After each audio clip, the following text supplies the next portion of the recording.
पहले नंबर पर आ गया है। इतना ही नहीं, भारत में कोरोना वायरस के मरीजों का आंकड़ा अगले 1 महीने में 50 लाख से ज्यादा हो सकता है। इसलिए भारत समेत दुनिया के 750 करोड़ लोग बेसब्री से यही जानना चाहते हैं कि कोरोना वायरस की वैक्सीन आखिर कब आएगी।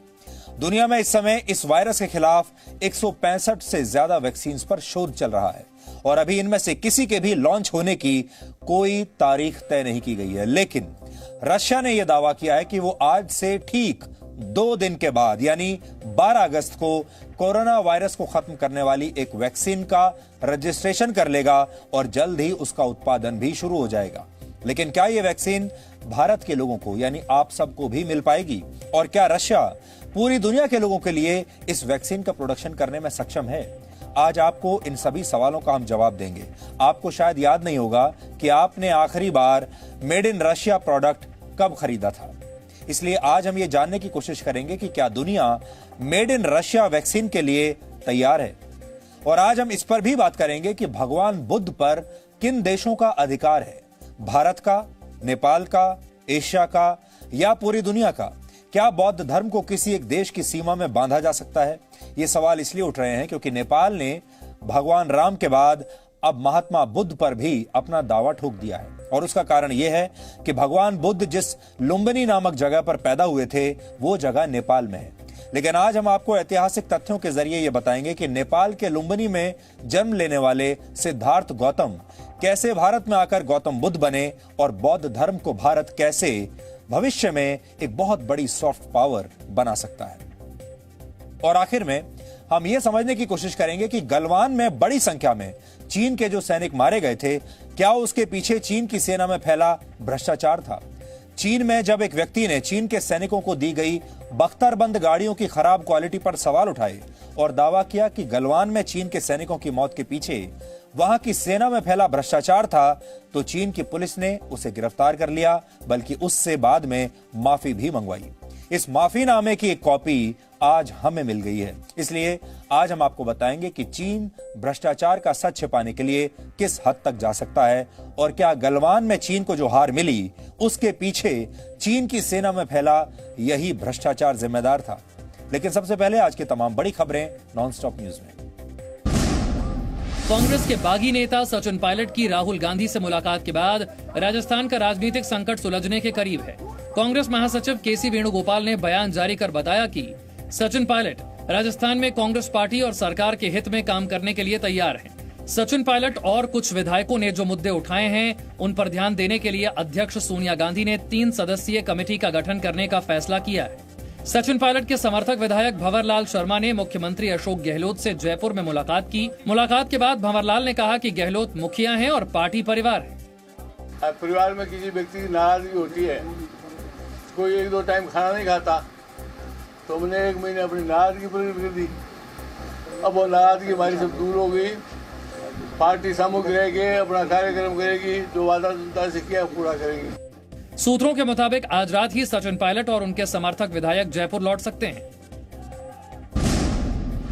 सुशांत केस में आज प्रवर्तन निदेशालय ने मुंबई में अभिनेत्री रिया चक्रवर्ती समेत 6 लोगों से पूछताछ की। ईडी की जांच में ये बात सामने आई कि अभिनेता सुशांत सिंह राजपूत की कंपनी के आईपी एड्रेस 17 बार बदले गए। ईडी के सवालों का सामना कर रही रिया चक्रवर्ती ने सुप्रीम कोर्ट में नई अर्जी लगाई है। इस याचिका में रिया चक्रवर्ती ने मीडिया पर उन्हें बदनाम करने का आरोप लगाया है। रिया चक्रवर्ती ने कहा है कि बिहार में चुनाव है, इसीलिए पटना में एफआईआर दर्ज हुई। बिहार के मुख्यमंत्री की वजह से पटना में एफआईआर दर्ज हुई है। वोट की खातिर बिहार सरकार बीच में आ गई है। रिया चक्रवर्ती का दावा है कि उसके खिलाफ मीडिया ट्रायल चल रहा है। रिया चक्रवर्ती की पुरानी याचिका पर सुप्रीम कोर्ट में कल सुनवाई होनी है। इस याचिका में रिया ने पटना में दर्ज एफआईआर की जांच मुंबई पुलिस के पास ट्रांसफर करने की मांग की है। सीबीआई की टीम ने आज फरीदाबाद में सुशांत सिंह राजपूत के पिता और बहन का बयान दर्ज किया। सुशांत सिंह राजपूत केस की सीबीआई जांच पर शिवसेना ने फिर सवाल उठाए हैं। शिवसेना नेता संजय राउत ने कहा है कि मामले की जांच करने में मुंबई पुलिस सक्षम है। एक सोची समझी रणनीति के तहत सीबीआई जांच करवाकर शिवसेना को बदनाम करने की कोशिश की जा रही है। बिहार के मुख्यमंत्री सीबीआई के पास अचानक केस भेज देते हैं। 24 घंटे में सीबीआई की नोटिफिकेशन आता है। सर्वोच्च न्यायालय में जाकर केंद्र के वकील बोल लीजिए। ये पर्दे के पीछे एक स्क्रीन प्ले दिखा गया है। जेडीयू ने शिवसेना के आरोप का विरोध किया है। जेडीयू ने आरोप लगाया है कि मुंबई पुलिस मामले को सुलझाना नहीं चाहती। संजय रावत जी और शिवसेना को बेचैनी बढ़ गया। अरे क्यों अपराधियों को बचा रहे हो? कौन लोग थे इसमें? एक मैं दावे के साथ कहता हूं, इसमें बड़े बड़े लोगों का संलिप्तता है, इसलिए इनकी बेचैनी बढ़ गई है। सुशांत के पिता के वकील ने शिवसेना नेता संजय राउत को अमर्यादित बयान पर मानहानि का केस करने की चेतावनी दी है। इस तरह की बेबुनियादी बातें को बोलना मेरे हिसाब से बहुत ही एक मीडिया में किसी के फैमिली के अंदरूनी मामले को एक डिफेम करने वाली बात है, और जरूरत पड़ेगी तो उनमें हम डिफेमेशन का भी एक्शन लेंगे। रक्षा मंत्री राजनाथ सिंह ने आज आत्मनिर्भर भारत सप्ताह की शुरुआत की। राजनाथ सिंह ने कहा कि डिफेंस सेक्टर में मेक इन इंडिया को बढ़ावा दिया जा रहा है। छोटे सामानों के साथ अब बड़े हथियार भी देश में बनाए जाएंगे और जल्द ही भारत इनका निर्यात भी कर पाएगा। रक्षा मंत्री राजनाथ सिंह ने रक्षा क्षेत्र में आत्मनिर्भरता के लिए 101 वस्तुओं की सूची जारी की, जिनका अब आयात नहीं किया जाएगा। इस सूची को हम नेगेटिव लिस्ट कहते हैं, जिसमें सिर्फ स्मॉल आइटम से नहीं बल्कि हाई और क्रिटिकल टेक्नोलॉजी वाले वेपन सिस्टम भी शामिल हैं। रक्षा मंत्री ने आने वाले वक्त में इस सूची में और वस्तुएं डालकर करोड़ों का आयात रोकने की बात भी की। रक्षा मंत्री ने कहा, रक्षा क्षेत्र में आत्मनिर्भर होने से आम लोगों को भी फायदा होगा। इंडियन डिफेंस इंडस्ट्री को सिग्निफिकेंट अपॉर्चुनिटी उपलब्ध कराई जा रही हैं। डिफेंस के क्षेत्र में आत्मनिर्भरता का यह एक महत्वपूर्ण प्रयास है। लेफ्टिनेंट गवर्नर अंडमान निकोबार द्वीप समूह के सबमरीन ऑप्टिकल फाइबर केबल परियोजना का आज प्रधानमंत्री ने उद्घाटन किया। वीडियो कॉन्फ्रेंसिंग के जरिए परियोजना की शुरुआत के बाद प्रधानमंत्री ने कहा कि अब अंडमान निकोबार में रहने वाले लोगों को बेहतर इंटरनेट कनेक्टिविटी मिल पाएगी। इससे पर्यटकों को भी फायदा मिलेगा। ऑनलाइन पढ़ाई हो, टूरिज्म से कमाई की बात हो, बैंकिंग ऑपरेशंस हो, शॉपिंग हो या टेलीमेडिसिन दवाइयां हो, अब अंडमान निकोबार के हजारों परिवार को भी ये ऑनलाइन व्यवस्थाएं मिल पाएगी। सबमरीन ऑप्टिकल फाइबर केबल परियोजना के तहत चेन्नई के पोर्ट ब्लेयर तक समुद्र में 2313 किलोमीटर लंबा केबल बिछाया गया है। इसकी वजह से अब अंडमान निकोबार द्वीप समूह में मोबाइल, ब्रॉडबैंड और लैंडलाइन दूरसंचार सेवाएं बेहतर और भरोसेमंद होंगी। साथ ही वहां 4G सेवाएं भी दुरुस्त होंगी। कोरोना वायरस से लड़ाई में दिल्ली ने आज नया रिकॉर्ड बनाया है। दिल्ली में कोरोना मुक्त हो चुके संक्रमितों की संख्या 90% से ज्यादा हो गई है। दिल्ली में पिछले 24 घंटे में कोरोना संक्रमण के 707 नए केस आए। 20 लोगों की मौत हुई है, जबकि 24 घंटे में ही 1070 मरीज इलाज से ठीक हुए हैं। दिल्ली में कोरोना से ठीक होने वाले मरीजों की दर बढ़कर 90.09% हो गई है। कोरोना वायरस से अब तक 1,46,134 लोग संक्रमित हुए। इनमें से 1,31,657 लोग कोरोना संक्रमण से ठीक हो चुके हैं। दिल्ली में कोरोना संक्रमण से अब तक 4,131 लोगों की मौत हुई है। दिल्ली में कोरोना से जंग में बेहतर नतीजों पर मुख्यमंत्री अरविंद केजरीवाल ने खुशी जताई है। केजरीवाल ने ट्वीट किया, दिल्ली में कोरोना के 90% मरीज अब ठीक हो चुके हैं। अभी केवल 7% मामले सक्रिय हैं। धीरे धीरे और लगातार दिल्ली के लोग कोरोना को हरा रहे हैं। आज हम सबसे पहले आपके सामने एक बहुत बड़ा खुलासा करना चाहते हैं, जिसके बारे में अभी तक हमने आपको बताया नहीं था, लेकिन खुलासा बहुत बड़ा है और इससे दिल्ली यूनिवर्सिटी के एक प्रोफेसर की भूमिका सवालों के घेरे में आ जाती है। हम लगातार आपसे कहते रहे हैं कि दिल्ली में बहुत ही सुनियोजित तरीके से साजिश के तहत इस वर्ष फरवरी में दंगे करवाए गए थे, सांप्रदायिक दंगे करवाए गए थे और इसी षड्यंत्र का पर्दाफाश करने के लिए हम लगातार आपके सामने खुलासे कर रहे हैं, लगातार आपको नई नई चीज बता रहे हैं।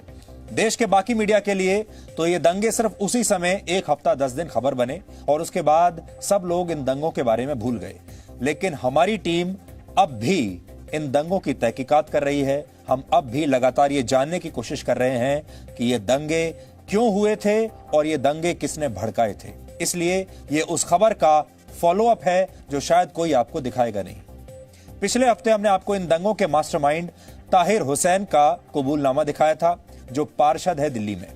आज हम इन दंगों की एक आरोपी महिला का कबूलनामा आपको पढ़कर सुनाएंगे जिसने दिल्ली पुलिस की जांच में दंगों का एक बहुत बड़ा सच उगल दिया और जिससे यह पता चलता है कि कैसे इन दंगों में बड़ी बड़ी यूनिवर्सिटीज में पढ़ने वाले छात्र ही नहीं बल्कि वहां पढ़ाने वाले प्रोफेसर्स भी शामिल थे। हम आपसे लगातार ये कहते रहे हैं कि हमारे देश में बहुत सारे ऐसे बुद्धिजीवी हैं जो इस देश को तोड़ना चाहते हैं, जो अपने कॉलेजों में पढ़ने वाले छात्रों को देश के खिलाफ भड़काना चाहते हैं और जिन्होंने पूरे देश के सामने सेक्युलरिज्म की, धर्मनिरपेक्षता की गलत परिभाषा पेश की है। सबसे पहले आप दिल्ली दंगों की इस आरोपी महिला को जान लीजिए जिसका कबूलनामा आज हमें मिला है। इस आरोपी महिला का नाम गुलफिशा फातिमा है जिसे अनलॉफुल एक्टिविटीज प्रिवेंशन एक्ट यानी यूएपीए कानून के तहत अप्रैल में गिरफ्तार किया गया था और तब से यह लगातार जेल में ही है। 28 वर्ष की यह महिला दिल्ली यूनिवर्सिटी की एक पूर्व छात्रा है और यह दिल्ली के सीलमपुर की रहने वाली है जो फरवरी में हुए दिल्ली दंगों का एक केंद्र था। यानी ये जो सीलमपुर जगह है ये भी यहां पर भी दंगे हुए थे। दिल्ली दंगों की योजना बनाने वाले जिन 18 आरोपियों को गिरफ्तार किया गया था उसमें 8वें नंबर पर इसी गुलफिशा का नाम लिखा हुआ है। गुलफिशा ने दिल्ली पुलिस की पूछताछ में दिए अपने बयान में जो खुलासे किए हैं सबसे पहले आपको यही सुनना चाहिए। गुलफिशा का यह दावा है कि दिल्ली यूनिवर्सिटी के प्रोफेसर अपूर्वानंद भी इन दंगों की साजिश का हिस्सा थे। जो चौंकाने वाली बात है वो ये कि सोचिए दिल्ली विश्वविद्यालय में पढ़ाने वाले एक प्रोफेसर का दंगों से क्या लेना देना, किसी अध्यापक को दंगों में क्या भूमिका उसकी होनी चाहिए। अपूर्वानंद एक तरह से दंगों की योजना बनाने में अगुवाई कर रहे थे और उन्होंने गुलफिशा से दंगों के लिए तैयार रहने को कहा था। यानी ये जो प्रोफेसर है ये अपने छात्रों से दंगे करवा रहा है। गुलफिशा का दावा है कि प्रोफेसर अपूर्वानंद ने दंगों के बाद गुलफिशा की तारीफ की और यह भी कहा कि उसने बहुत अच्छा काम किया, यानी बड़ी शाबाशी दी उसे। एक प्रोफेसर अपनी एक पूर्व छात्रा को शाबाशी दे रहा है, कह रहा है कि तुमने बहुत अच्छा काम किया। क्या अच्छा काम किया? कि तुमने दिल्ली में दंगे फैलाए। पिछले हफ्ते ही दिल्ली पुलिस की स्पेशल सेल ने प्रोफेसर अपूर्वानंद से 5 घंटे पूछताछ की थी और जांच के लिए उनके मोबाइल फोन को भी जब्त कर लिया गया था। अपूर्वानंद दिल्ली यूनिवर्सिटी में हिंदी के प्रोफेसर हैं, लेकिन उन पर अब बड़े बड़े आरोप लग रहे हैं कि वो दिल्ली के दंगाइयों को दंगे करने की शिक्षा भी दे रहे थे। दंगों की आरोपी गुलफिशा फातिमा ने अपने कबूलनामे में कहा है कि प्रोफेसर अपूर्वानंद ने उनसे कहा था कि अगर पुलिस गुलफिशा को पकड़ ले तो वो अपूर्वानंद या फिर दिल्ली यूनिवर्सिटी की छात्राओं के संगठन पिंजड़ा तोड़ के सदस्यों का नाम बिल्कुल ना ले। पिंजड़ा तोड़ एक संगठन है जो इस दंगों में जिसका बहुत नाम आ रहा है और इसी पिंजड़ा तोड़ संगठन से जुड़ी 2 छात्राएं दिल्ली के दंगों में मुख्य आरोपी हैं। गुलफिशा ने इन दंगों की प्लानिंग के बारे में भी बताया कि दंगा भड़काने के लिए बुर्के वाली महिलाओं को तैयार किया गया था। फिर से सुन लीजिए अगर आपको अपनी कानों पर यकीन ना हो रहा हो, बुर्के वाली महिलाओं को दंगे भड़काने के लिए तैयार किया गया था जिससे दंगों के दौरान किसी की पहचान ना हो सके। इसके अलावा महिलाओं से मिर्च पाउडर लाने को भी कहा गया था जिससे आंखों में झोंका जा सके। दंगों के लिए खासतौर पर 2 व्हाट्सएप ग्रुप बनाए गए थे और आपको इन व्हाट्सएप ग्रुप्स के नाम बता देते हैं। ये 2 ग्रुप्स थे, इनके नाम थे, एक व्हाट्सएप ग्रुप का नाम था औरतों का इनकलाब और दूसरे व्हाट्सएप ग्रुप का नाम था वॉरियर। इन्हीं ग्रुप्स के जरिए दंगों की योजना बनाई गई थी। आज मेरे पास वो पेपर भी हैं जो मैं आपको पढ़कर सुनाना चाहता हूं कि इस लड़की ने जो बयान दिया है अपना उसमें ये क्या कहती है। बयान तो बहुत लंबा है लेकिन मैं कुछ खास बातें आपको पढ़कर इसमें से बताना चाहता हूं। इसमें एक बार फिर से उमर खालिद का नाम आ रहा है। उमर खालिद वही जो जेएनयू का एक छात्र नेता है। उमर खालिद का नाम इस लड़की ने भी लिया है और ये क्या कहते हैं कि उमर खालिद से मेरी मुलाकात हुई और उमर खालिद भी अपने यूनाइटेड अगेंस्ट हेट ग्रुप के साथ मिलकर हमें गाइड करते थे। सोचिए ये उमर खालिद ने अपने ग्रुप का जो नाम बनाया है, बताया है, रखा है, देखिए क्या है, यूनाइटेड अगेंस्ट हेट। ये नाम सुनने में कितने अच्छे लगते हैं। ये नाम जब आप सुनते हैं तो आपको ऐसा लगता है कि ये कोई बहुत ही शरीफ लोगों के ग्रुप्स हैं और ये देश से, समाज से नफरत को हटाना चाहते हैं और ये नफरत के खिलाफ काम कर रहे हैं, ये सांप्रदायिक लोगों के खिलाफ काम कर रहे हैं। लेकिन सबसे ज्यादा नफरत भी यही फैलाते हैं और सबसे ज्यादा सांप्रदायिक भी यही लोग हैं और इसीलिए आज हम इनकी पोल आपके सामने खोल रहे हैं। तो ये लड़की कहती है कि उमर खालिद अपने इस यूनाइटेड अगेंस्ट हेट ग्रुप के साथ मिलकर हमें गाइड करते थे, जो दिसंबर के महीने में प्रोफेसर अपूर्वानंद और राहुल राय ने हमें समझाया कि CAA कानून की आड़ में हम सरकार के खिलाफ बगावत का माहौल बना सकते हैं और सरकार को घुटने पर ला सकते हैं। इस आंदोलन के कई चरण थे जो हमने पहले से ही प्लान कर लिए थे। और चरण क्या थे देखिए, हमें बताया गया कि प्रोटेस्ट ऐसा करो कि सेक्युलर लगे, प्रोटेस्ट ऐसा करो कि वो सेक्युलर लगे। आप सबको भी बड़ा सेक्युलर लगा होगा। हमारे देश के बहुत सारे बुद्धिजीवियों को, पत्रकारों को, विपक्ष के नेताओं को यह प्रोटेस्ट बड़ा सेक्युलर लगा होगा। फिर लिखा है, हमें प्रोफेसर अपूर्वानंद ने बताया कि जेसीसी का मतलब जामिया कोऑर्डिनेशन कमेटी, दिल्ली में 20 से 25 जगहों पर आंदोलन शुरू करवाने हैं। इन आंदोलनों का मकसद भारत सरकार की छवि को ऐसे प्रस्तुत करना है कि वो मुसलमानों के खिलाफ है। ये तभी होगा जब हम प्रोटेस्ट की आड़ में दंगे करवाएंगे। यानी मकसद ये था कि भारत सरकार की छवि को ऐसे प्रस्तुत करना है कि वो मुसलमानों के खिलाफ है और इसके लिए दंगे कराने बहुत जरूरी थे। ये भी कहते हैं कि 3 चरण थे इस पूरी प्लानिंग के। पहला चरण था प्रोटेस्ट, धरना प्रदर्शन, दूसरा चरण था रोड ब्लॉक और तीसरा चरण था दंगे करना। दंगे आखिरी चरण का हिस्सा थे। फिर ये कहती हैं, फिर उन्होंने अपने साथियों के नाम बताए कि हमने कहां कहां धरना की दिया। फिर आगे लिख रही है, भाई उमर खालिद पैसे से और साइट पर आकर हमारी मदद करते थे और भड़काऊ भाषण देते थे जिससे लोग धरने से जुड़े रहते थे। जेसीसी और पिंजरा तोड़ के सदस्य साइट पर भाषण किसे देना है इसका चुनाव वो खुद करते थे। अब आप देखिए और आगे ये लड़की क्या कहानी बता रही है और आपको बड़ी हैरानी होगी। मीटिंग जो होती थी वो चांद बाग में होती थी या फिर प्रोफेसर अपूर्वानंद के घर पर मीटिंग होती थी। हम लोग व्हाट्सएप पर कांटेक्ट में रहते थे। मैंने अपने फोन पर वॉरियर्स और औरतों का इनकलाब नाम के व्हाट्सएप ग्रुप बनाए थे जिसमें सब लोग सदस्य थे। यहीं से पता चलता था, यहीं से इंस्ट्रक्शंस आते थे। उमर खालिद ने मीटिंग के दौरान कहा था कि उसका जेसीसी और पीएफआई से बहुत अच्छे संबंध हैं और इन सब की मदद से हम इस मोदी सरकार को उखाड़ फेंकेंगे। यानी ये जो प्रोटेस्ट था ये तो पहले दिन से राजनीतिक था। इसका मकसद नफरत को खत्म करना नहीं था, इसका मकसद मुसलमानों की मदद करना भी नहीं था, इसका मकसद था राजनीतिक। उमर खालिद प्रोटेस्ट के लिए पैसे से भी मदद करता था, यानी पैसा भी लाता था और कहता था कि पैसे की चिंता मत करना, मुझे पीएफआई से पैसा आता है और अपूर्वानंद की पूरी सपोर्ट है जो मेरे अब्बा के समान है। तो ये अपूर्वानंद जो दिल्ली यूनिवर्सिटी में प्रोफेसर हैं, ये खुद दंगा करवा रहे हैं। उसके बाद इन्होंने पूरी कहानी बताई है कि हम लोग क्या क्या करते थे। फिर ये कह रहे हैं, जेसीसी ने कहा कि इस बंद की आड़ में हम चांदबाग से रोड ब्लॉक की कॉल दे रहे हैं। जब लोग इकट्ठा हो जाएंगे तो हम सब जगह जैम लगा देंगे। इसी तरह दिल्ली में अन्य जगहों पर जैम लगा दिए जाएंगे। जो जैम लगने से हिंदू फंस जाएंगे, इस पर आप ध्यान दीजिए, जैम लगने से जो हिंदू फंस जाएंगे और वहां टेंशन हो जाएगी, जब भीड़ इकट्ठी होगी तो पथराव करके वहां दंगे करा देंगे। यह सब ट्रंप की दिल्ली विजिट को ध्यान में रखकर किया गया था। यानी डोनाल्ड ट्रंप जब दिल्ली आने वाले थे उसी समय यह किया गया था, जिससे दिल्ली में अलग अलग जगहों पर हिंदू मुस्लिम दंगे भड़क जाएं और भारत की थू थू हर तरफ होगी।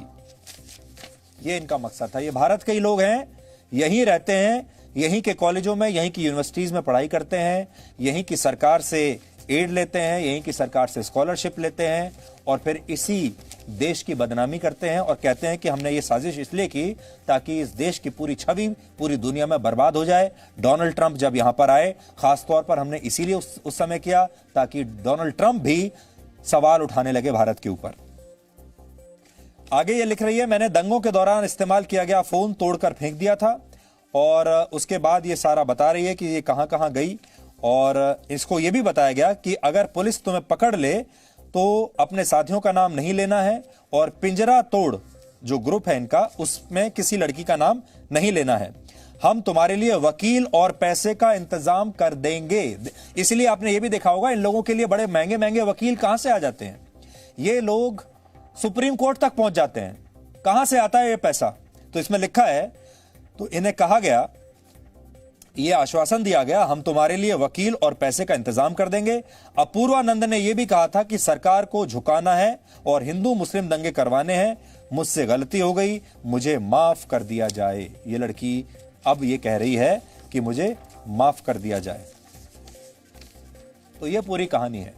गुलफिशा ने अपने कबूलनामे में यह भी बताया कि साजिश के तहत वो खुद बुर्के वाली महिलाओं और बच्चों को गली गली जाकर नागरिकता कानून और एनआरसी के खिलाफ इस हद तक भड़काती थी कि सभी लोग विरोध प्रदर्शन में आने के लिए तैयार हो जाते थे। आपने ये देखा होगा कितना दुष्प्रचार उस वक्त किया गया था और इस देश में मुसलमान जो समाज है उसे ये कहकर भड़काया जाता था कि आपको डिटेंशन सेंटर्स में रख दिया जाएगा, आपको इस देश से बाहर निकाल दिया जाएगा, आपकी नागरिकता रद्द कर दी जाएगी, यह कहकर डराया जाता था। और फिर जब वो डर जाते थे तो उन्हें विरोध प्रदर्शनों में लाया जाता था।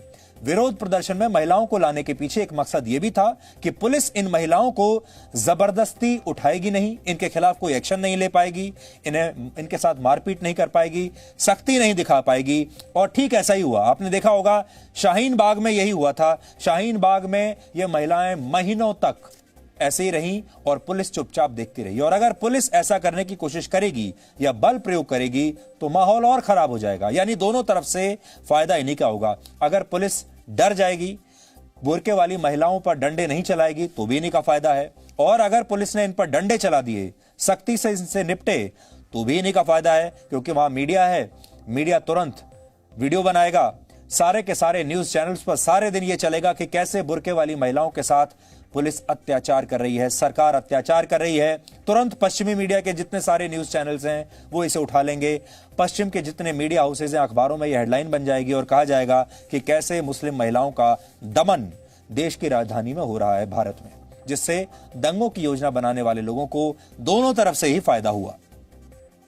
गुलफिशा ने दिल्ली पुलिस को यह भी बताया कि उसकी दोस्ती दिल्ली यूनिवर्सिटी के पिंजरा तोड़ संगठन की 2 महिला सदस्यों देवांगना और परोमा रॉय से हुई।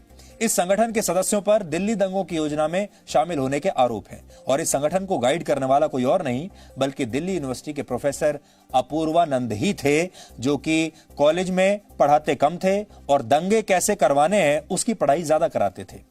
ये सब लोग चाहते थे कि विरोध प्रदर्शन ऐसा हो जो सेक्युलर यानी धर्मनिरपेक्ष लगे, यानी ऐसा ना लगे कि यह प्रदर्शन सिर्फ मुसलमानों का प्रदर्शन है। गुलफिशा प्रोफेसर अपूर्वानंद और राहुल रॉय नाम के एक व्यक्ति के संपर्क में आई और इनके जरिए फिर गुलफिशा की मुलाकात जेएनयू के पूर्व छात्र नेता उमर खालिद से हुई। यह हम आपको बता चुके हैं। और इस लड़की के मुताबिक दंगों से 2 महीने पहले दिसंबर में प्रोफेसर अपूर्वानंद और उनसे जुड़े लोगों ने यह समझा दिया था कि नागरिकता कानून के विरोध प्रदर्शन के बहाने ये लोग सरकार के खिलाफ बगावत का माहौल बना सकते हैं और सरकार को घुटनों पर ला सकते हैं।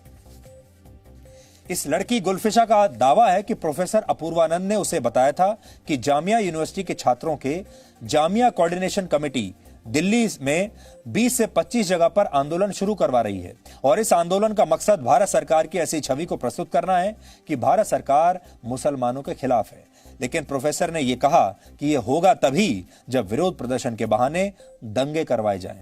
अब आप सोचिए, देश की छवि खराब करने के लिए लोग किस हद तक जाने की प्लानिंग कर रहे थे और इन्होंने आखिरकार इस प्लानिंग को अंजाम भी दे दिया। और सोचिए, इन लोगों के लिए सुप्रीम कोर्ट में सुनवाई हुई, इन लोगों के लिए देश भर में प्रदर्शन हुए, इन लोगों के बारे में देश के बड़े बड़े अखबारों में फ्रंट पेज पर खबरें छपी, इनके बारे में डिबेट हुए और पूरी दुनिया को, पूरे देश को यह बताया गया कि इन महिलाओं के साथ, इन प्रदर्शनकारियों के साथ बड़ा अत्याचार हो रहा है। और भारत अब ऐसा देश, अब भारत सांप्रदायिक हो गया है, अब भारत सेकुलर देश नहीं रहा। गुलफिशा ने अपने बयान में कहा है कि जामिया कोऑर्डिनेशन कमेटी के साथ मिलकर उसे सीलमपुर के इलाके में 24 घंटे के प्रदर्शन के लिए जगह देखने को कहा गया था कि आप साइट देखकर आइए। गुलफिशा ने सीलमपुर में यह जगह देखी और फिर वहीं पर विरोध प्रदर्शन हुआ। इसके लिए गुलफिशा की मदद दिल्ली यूनिवर्सिटी के पिंजरा तोड़ ग्रुप की महिला सदस्यों ने की और फिर इसी साल 5 जनवरी से सीलमपुर फल मंडी में इसी योजना के तहत विरोध प्रदर्शन शुरू कर दिया गया। इस लड़की के मुताबिक सीलमपुर में विरोध प्रदर्शन के दौरान उसे जामिया कोऑर्डिनेशन कमेटी के सदस्य हर तरह की मदद करते थे। इस लड़की ने यह भी बताया है कि ये लोग पैसों से मदद करते थे और विरोध प्रदर्शन में आकर भड़काऊ भाषण देते थे, जिससे लोग धरने से जुड़े रहे। ये लोग सीक्रेट मीटिंग करते थे, जिसमें प्रोफेसर अपूर्वानंद, उमर खालिद और दूसरे लोग शामिल होते थे। उमर खालिद ने गुलफिशा से कहा था कि उसके पॉपुलर फ्रंट ऑफ इंडिया यानी पीएफआई से बहुत अच्छे संबंध हैं और पैसे की कोई कमी नहीं होगी, इससे हम मोदी सरकार को उखाड़ फेंकेंगे।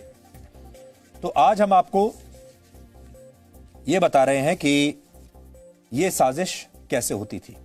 इन दंगों को, इस साजिश को बहुत गोपनीय तरीके से अंजाम दिया गया था और इसके लिए कई तरह के कोड वर्ड्स रखे गए थे। उदाहरण के लिए एक कोड वर्ड था ईद पर नैनीताल चलो, इसका अर्थ था सड़कों को ब्लॉक करना। दूसरा कोड वर्ड था चांद रात, जिसका मतलब था चक्का जाम करने से पहले की रात। ये कोड वर्ड भी गुलफिशा और उसकी टीम ने दिए थे। इस बात का खुलासा दिल्ली दंगों के आरोपी ताहिर हुसैन ने पुलिस को दिए अपने बयान में भी किया था। अपने खिलाफ आरोपों पर दिल्ली यूनिवर्सिटी के प्रोफेसर अपूर्वानंद ने भी सफाई दी है। हमारा यह फर्ज है कि हम उनकी सफाई भी आप तक जरूर रखें, फिर आप तय कीजिए और अदालतें तय करेंगी। इस प्रोफेसर ने यह कहा है कि उन्हें हैरानी है कि किसी विरोध प्रदर्शन को समर्थन देने वाले लोगों को ही पुलिस समझ रही है कि ये लोग दंगों में शामिल हैं और उन्हें उम्मीद है कि पुलिस निष्पक्ष होकर इस मामले की जांच करेगी। जी न्यूज मानता है कि शिक्षा के मंदिरों में यानी स्कूलों में, कॉलेजों में देश विरोधी गतिविधियों की कोई जगह नहीं होनी चाहिए और जब जब देश में ऐसा हुआ, जी न्यूज ने इसका सच आप सबके सामने रखा है और यह होता आ रहा है काफी समय से। आपको याद होगा जेएनयू में ऐसा हुआ था, सबसे पहले हम ही वहां से आपके लिए वीडियो लेकर आए थे। फिर जामिया मिलिया इस्लामिया यूनिवर्सिटी में ऐसा हुआ। देश को तोड़ने का सपना देखने वाले ऐसे छात्रों और उन्हें देशद्रोह का पाठ पढ़ाने वाले शिक्षकों से हमें हमेशा आपको सावधान हम करते रहेंगे, क्योंकि ये छात्र आपके और हमारे टैक्स के से हासिल होने वाले पैसे और सब्सिडी के दम पर वहां जाकर पढ़ाई करते हैं और ऐसे प्रोफेसर्स की तनख्वाहें भी हमारे और आपके टैक्स के पैसों से ही आती हैं। इसलिए दंगों को सेक्युलर दिखाने वाले लोगों का पर्दाफाश बहुत जरूरी है। आज हमने आपको इनकी सच्चाई बता दी। आपके आसपास भी बहुत सारे ऐसे लोग होंगे जो इनकी गलतफहमी का शिकार हो जाते होंगे, जो वाकई ये मान लेते होंगे कि इनके ऊपर अत्याचार हो रहा है। आप ये जो खबर अभी हमने आपको दिखाई है, ये जो पेपर्स हमने आपको आज दिखाए हैं, आप चाहें तो इन्हें बाकी लोगों के साथ शेयर कर सकते हैं। इसे शेयर कीजिए, इन पेपर्स को बाकी लोगों को भी दिखाइए ताकि लोग ये समझ सकें कि ये जो सेकुलरिज्म, धर्मनिरपेक्षता नाम की जो दुकान ऐसे लोगों ने चला रखी है और धर्मनिरपेक्षता का जो ठेका इन्होंने ले रखा है, उसमें कुछ वकील हैं, कुछ बुद्धिजीवी हैं, प्रोफेसर्स हैं, पत्रकार हैं और विपक्षी दल के नेता भी हैं। ये सारे लोगों ने धर्मनिरपेक्षता की एक दुकान चला रखी है और उस दुकान का इन सबको फायदा होता है।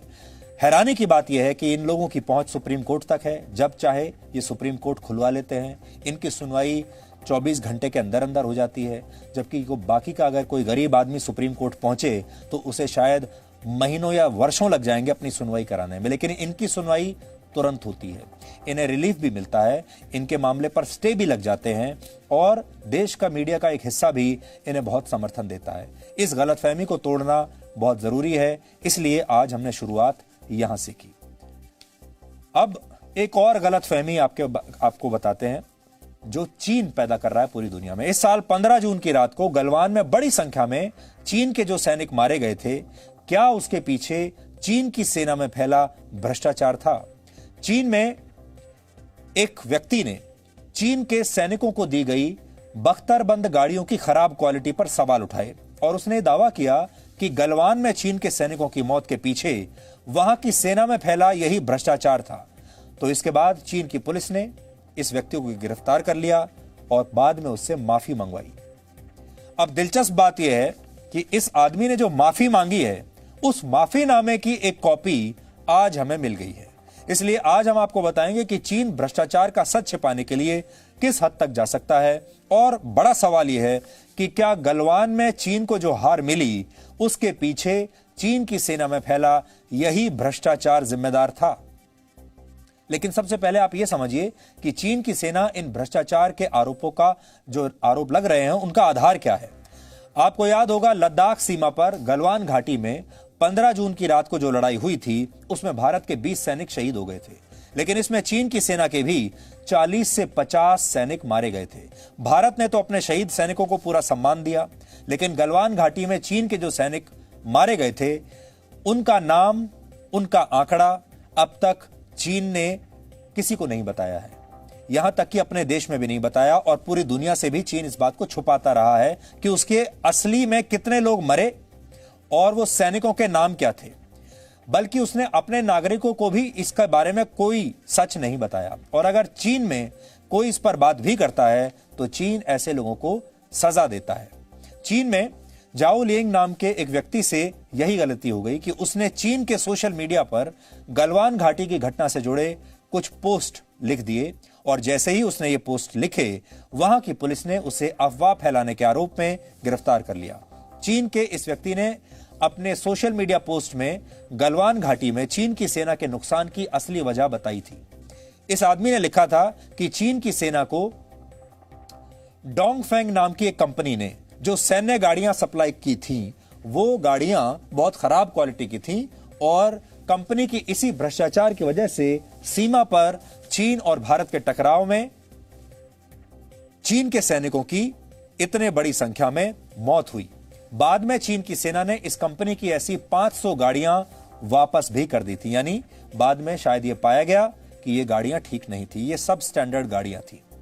लेकिन जैसे ही इस व्यक्ति ने गलवान घाटी का ये सच दुनिया को बताया, उसके खिलाफ चीन की सेना को ये गाड़ियां सप्लाई करने वाली कंपनी ने शिकायत कर दी, और इसी शिकायत पर चीन की पुलिस ने पिछले हफ्ते इस आदमी को गिरफ्तार कर लिया। सिर्फ इतना ही नहीं, इस व्यक्ति को गिरफ्तार करने के बाद चीन की पुलिस ने अब इससे एक माफीनामा लिखवा लिया है। यह खबर ChinaMail.com नाम की एक वेबसाइट पर प्रकाशित हुई है, और कहा जाता है कि इसका संचालन चीन की पीपुल्स लिबरेशन आर्मी यानी PLA द्वारा ही किया जाता है। इसमें अफवाह फैलाने के आरोप में पकड़े गए चीन के इस व्यक्ति का माफीनामा छपा है। इसमें इस व्यक्ति से यह कहलवाया गया है कि खराब क्वालिटी की सैन्य गाड़ियां और चीन के मारे गए सैनिकों की खबर उसकी मनगढ़ंत खबर थी, और यह कहानी उसने नशे की हालत में बनाई थी, इसलिए वो माफी मांगता है।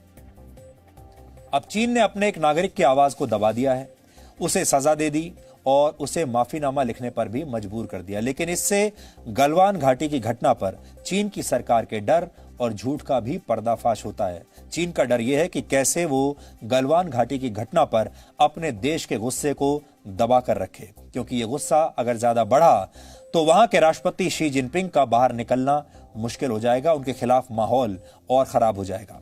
इस खबर से यह साफ पता चलता है कि भले ही गलवान घाटी में चीन अपने नुकसान को ना बताए, उसे छुपा कर रखे, यहां तक कि चीन ने अपने जो सैनिक मारे गए थे उनके परिवार को भी इसके बारे में सही जानकारी नहीं दी है। लेकिन चीन में वहां के लोग अंदर ही अंदर अब यह बात अच्छी तरह से जान चुके हैं कि गलवान घाटी की झड़प में भारत के सैनिकों ने चीन के काफी सैनिकों को मार डाला। लेकिन चीन की सेना और वहां की सरकार ने जिस तरह से अपने मारे गए सैनिकों का आंकड़ा छुपाया, उससे चीन में गुस्सा भी है, और यही गुस्सा वहां के सोशल मीडिया पर भी अब दिखने लगा है।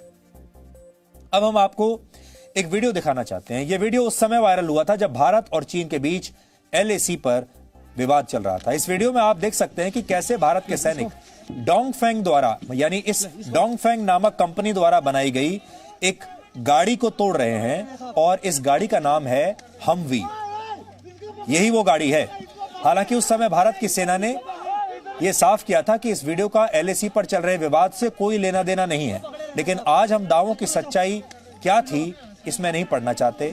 ये वीडियो कब का है, क्यों बना था, इस पर नहीं पढ़ना चाहते। वीडियो आपको हम इसलिए दिखा रहे हैं क्योंकि यही वो गाड़ी है जिस पर आरोप लग रहे हैं कि ये गाड़ी सब स्टैंडर्ड है, और भ्रष्टाचार की वजह से इस कंपनी ने घटिया गाड़ियां चीन की सेना को सप्लाई कर दी, और इन गाड़ियों ने चीन की सेना को यहां लद्दाख में आकर धोखा दे दिया। और यहां ऐसा लगता है कि ये गाड़ी शायद यहां पर आकर भी खराब हो गई है, और अब इसे भारत के जो सैनिक हैं वो तोड़ने की कोशिश कर रहे हैं।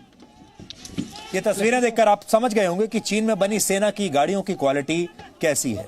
चीन की जैसी क्वालिटी होती है, मेड इन चाइना प्रोडक्ट्स की जैसी क्वालिटी होती है, वैसे ही इस गाड़ी की भी है।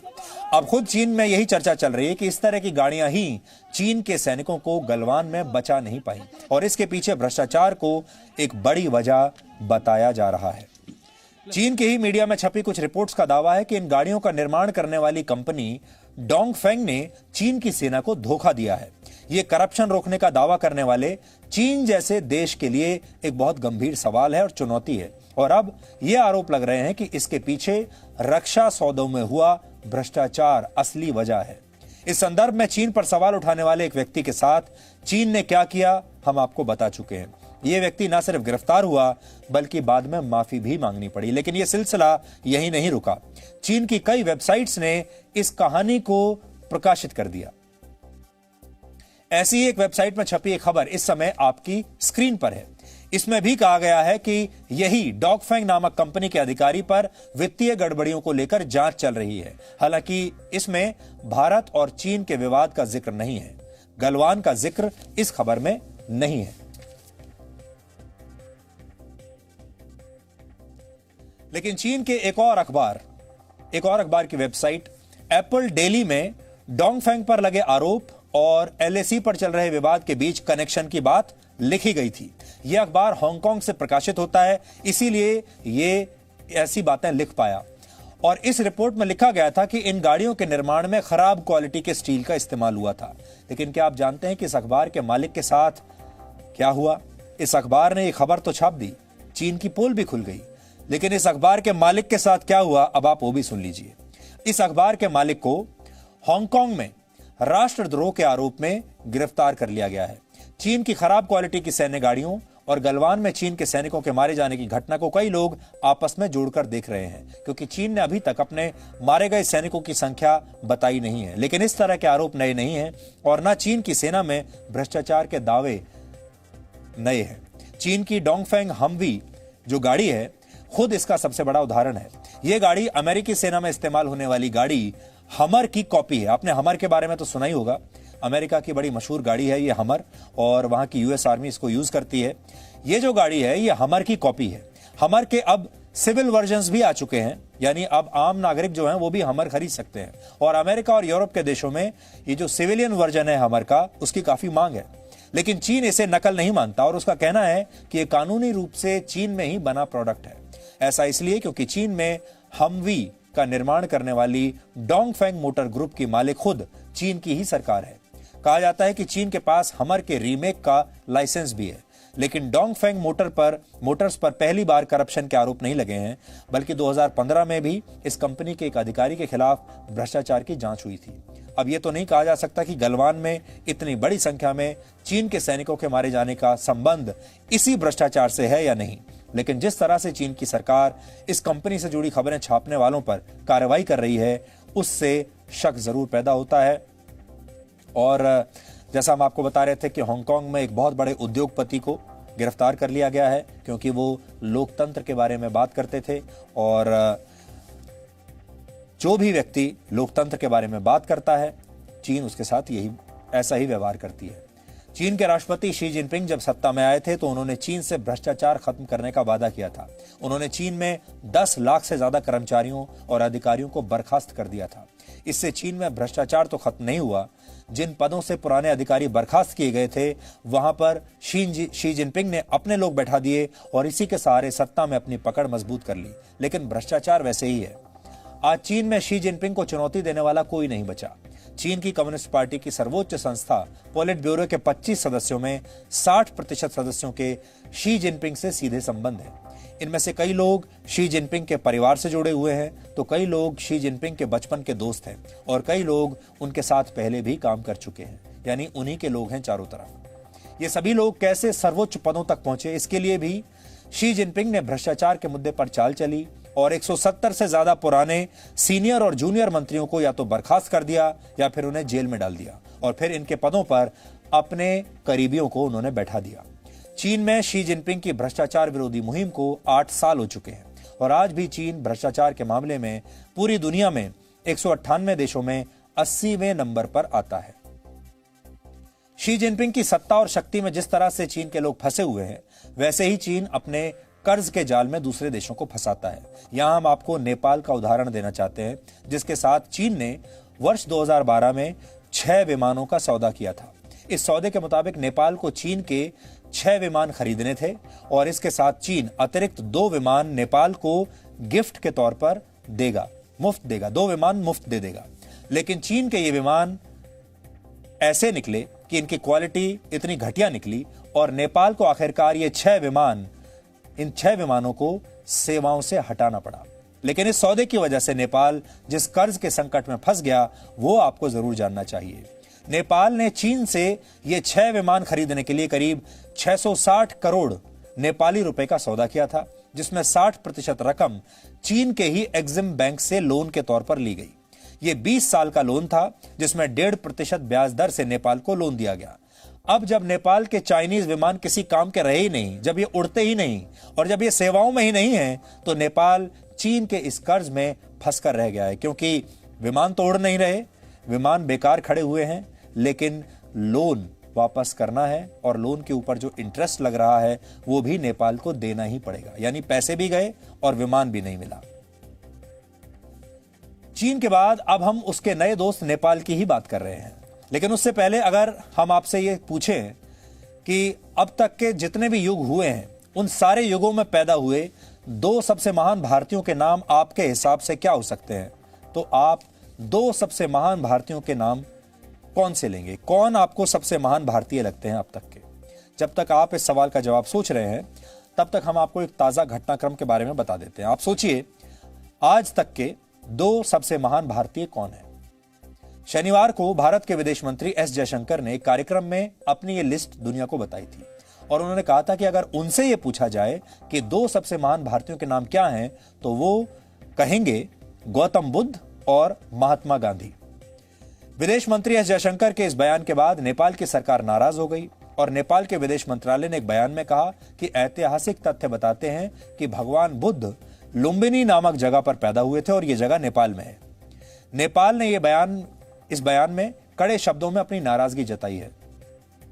लेकिन भारत के विदेश मंत्री ने क्या कहा, पहले आपको यह सुनवाते हैं। Who are the 2 greatest Indians ever that you can remember? I would say one is Gautam Buddha and the other is Mahatma Gandhi. Not just greatest Indians that you and I as Indians remember, but greatest Indians of the world remembers.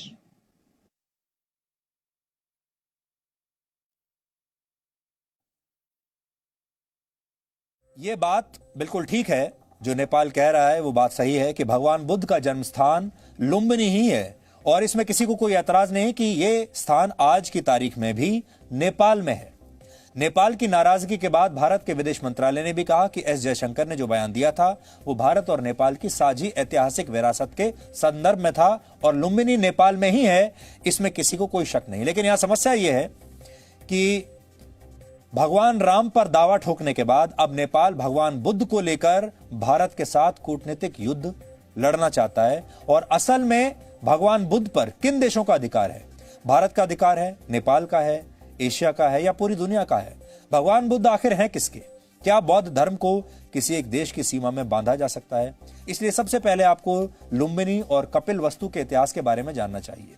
Lumbini वो स्थान है जहां भगवान बुद्ध का जन्म हुआ था और कपिलवस्तु में उनका बचपन बीता था। पाली भाषा में बौद्ध धर्म को लेकर दिए गए एक ऐतिहासिक साहित्य का नाम है दथा वंसा। इसके मुताबिक कपिलवस्तु की स्थापना इक्ष्वाकु वंश के राजाओं ने की थी।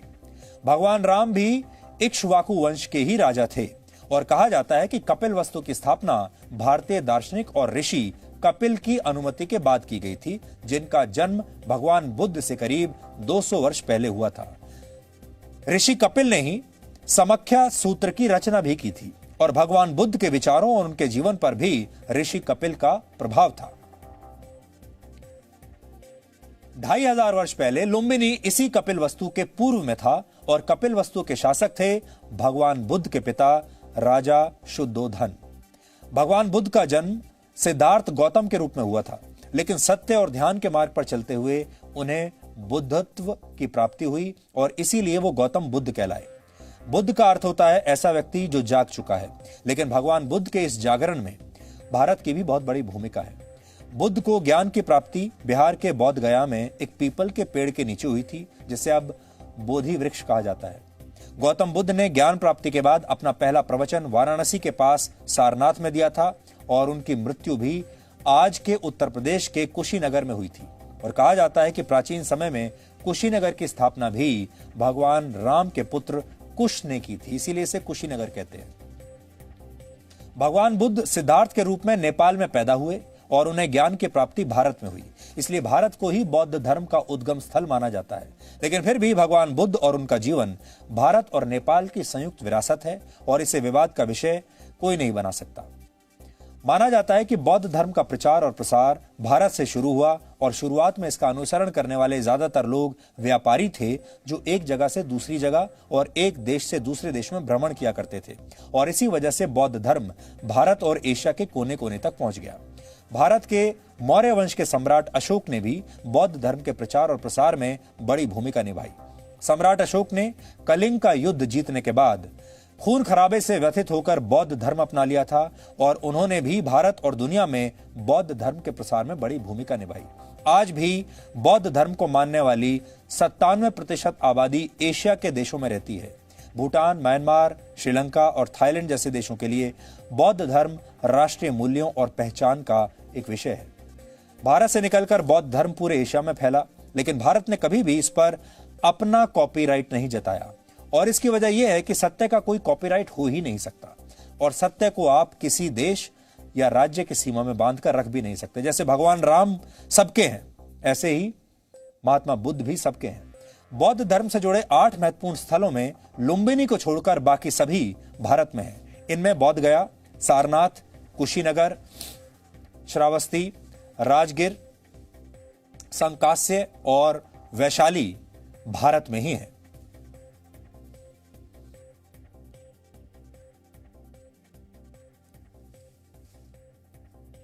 भगवान बुद्ध और बौद्ध धर्म भारत के लिए एक बहुत बड़ी सॉफ्ट पावर है, क्योंकि ये एशिया के एक बहुत बड़े हिस्से को आपस में जोड़ते हैं, और भारत इस सॉफ्ट पावर का इस्तेमाल दुनिया के एक बड़े हिस्से का नेतृत्व करने के लिए भविष्य में कर सकता है। और इसके पीछे 4 मुख्य आधार हैं।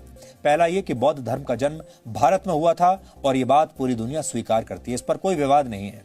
दूसरा ये कि बौद्ध धर्म से जुड़े सबसे महत्वपूर्ण स्थानों में से ज्यादातर भारत में है। और इसका तीसरा आधार यह है कि भारत ने हमेशा उन छोटे छोटे देशों की रक्षा की है जहां बौद्ध धर्म का सबसे ज्यादा प्रभाव है।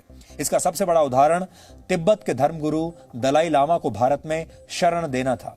तिब्बत की निर्वासित सरकार के सभी सदस्य भी भारत में ही रहते हैं। इसके अलावा भारत समय समय पर भूटान के हितों का ध्यान रखता है, और जब भी चीन जैसे किसी देश ने भूटान को परेशान करने की कोशिश की तो भारत भूटान की रक्षा के लिए सबसे पहले आगे भी आया है। और चौथी वजह यह है कि बौद्ध धर्म की 4 सबसे प्रमुख शाखाओं में से 2 का गहरा संबंध भारत से है। ये शाखाएं हैं थेरवाड़ा और महायान। थेरवाड़ा की ज्यादातर शिक्षाएं भारत की प्राचीन पाली भाषा में ही सहेज कर रखी गई हैं, और बौद्ध धर्म की शाखा का गहरा प्रभाव श्रीलंका, कंबोडिया, लाओस, म्यांमार और थाईलैंड जैसे देशों पर है, जबकि महायान का प्रभाव चीन, Nepal, Taiwan, Mongolia, Korea, Japan, Vietnam और सिंगापुर जैसे देशों में है। इसलिए भारत बौद्ध धर्म को अपनी नई सॉफ्ट पावर बना सकता है।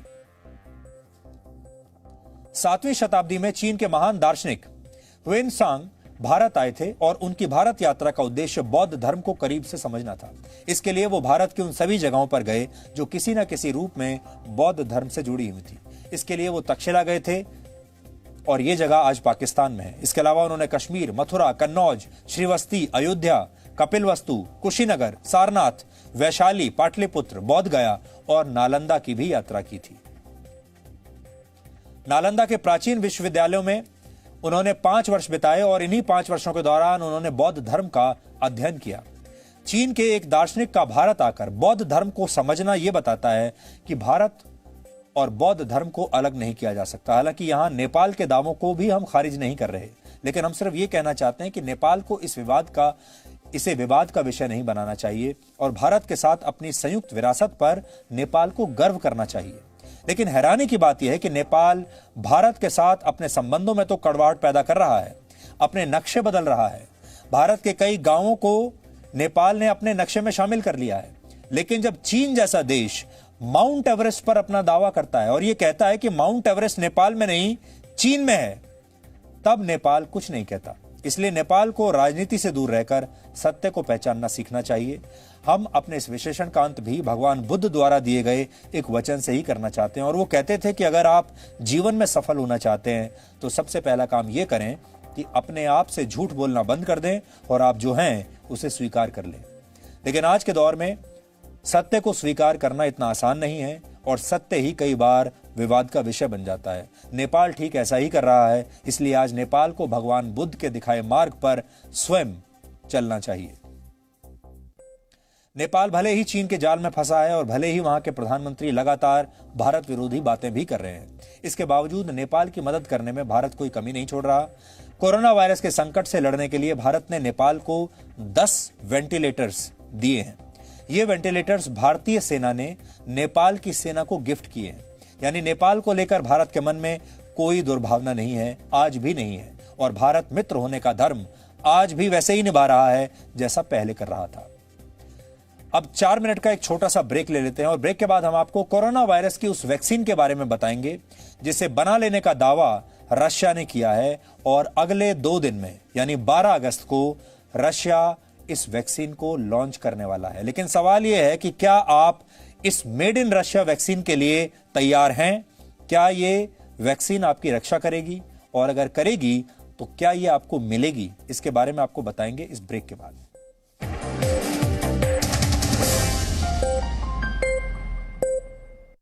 पे आपको फादर को आपके को किसी समय जाना होता है, आपको पढ़ाई के लिए किसी समय जाना होता है, आपकी बड़ी बहन को अलग समय जाना होता है, छोटी बहन को कहीं जाना होता है, लेकिन टाइम मैनेजमेंट नहीं है उस परिवार में।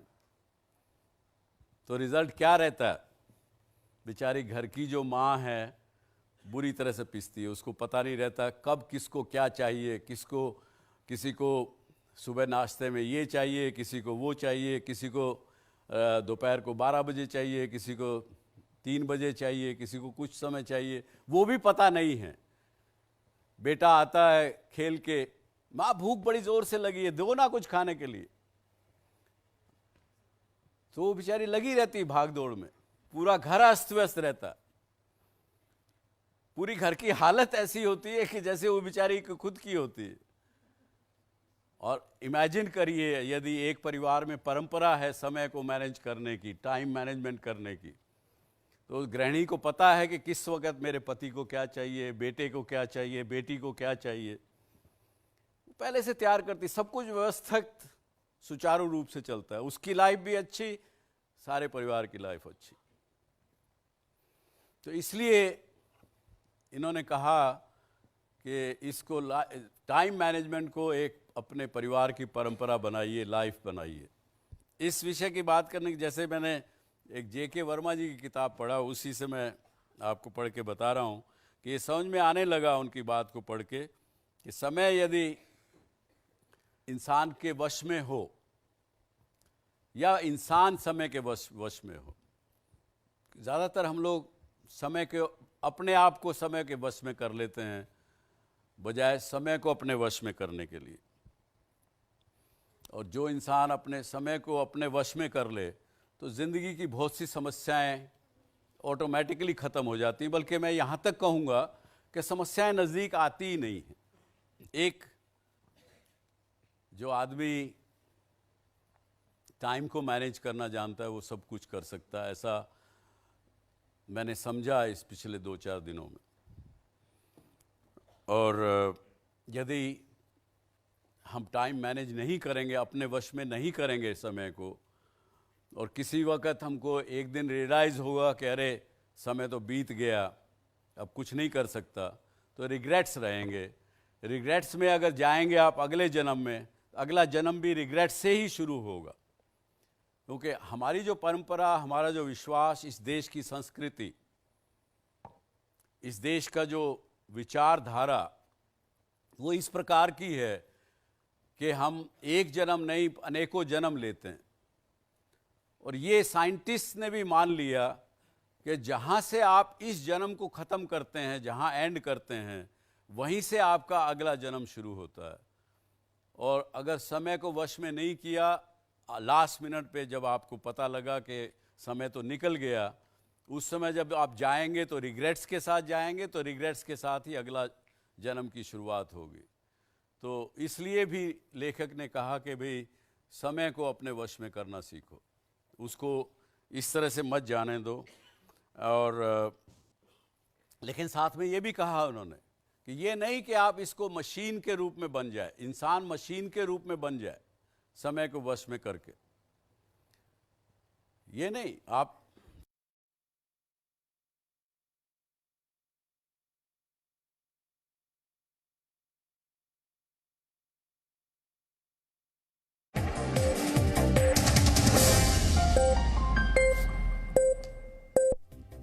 आजकल जब आप भारत में कहीं भी जाते होंगे और चारों तरफ देखते होंगे तो आपको ऐसा लगता होगा कि जिस तरह की भीड़ आजकल आपको दिखाई दे रही है, बाजारों में भी भीड़ है, सब जगह लोग बाहर निकलने लगे हैं, उससे कई बार ऐसा लगता है जैसे कोरोना वायरस नाम की कोई चीज अब हमारे देश में बची ही नहीं है, या फिर उसका डर पूरी तरह से समाप्त हो चुका है और लोगों ने तय कर लिया है कि अब वो बाहर निकलेंगे और अपना कोई भी काम छोड़ेंगे नहीं और अपने जीवन पर भी कोई कॉम्प्रोमाइज नहीं करेंगे। इसकी वजह से इस समय पूरी दुनिया में 2 करोड़ से ज्यादा लोग कोरोना वायरस से संक्रमित हो चुके हैं।